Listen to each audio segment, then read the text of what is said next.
quick video to compare the difference between the current Vodafone Automotive range and the AVS range. I'm seeing lots of these being sold locally. I'm asking if I can quote for these. I refuse to do so. Let me explain why and show you the difference.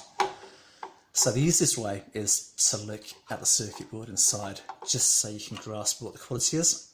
I've already undone the clips on these. So here's the Vodafone Automotive.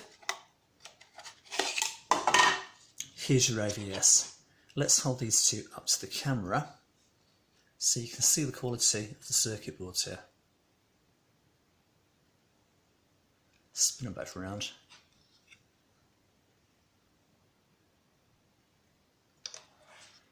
So this one, made in Italy, state-of-the-art production facilities. I've had a good look around the factory. It's spectacular. They don't sub it out to China. These, I'm pretty sure they're made in Taiwan or China with a man of a shaky hand of a soldering iron. They're not flash.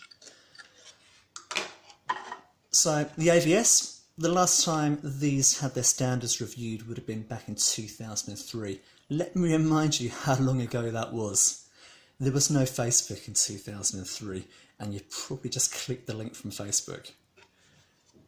But let's assume we're looking at an older Cobra alarm. So I'm going to pull out this old thing. This is the old 3195 or 3198, and this was made in 1995.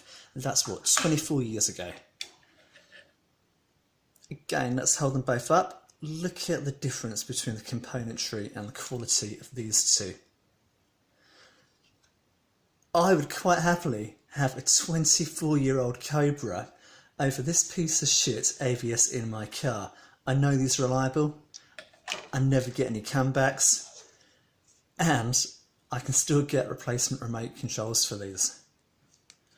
Why would you even consider this unless you've just been conned by some guy in a car audio shop going, "Hey mate, AVS are the best, they're Kiwi made."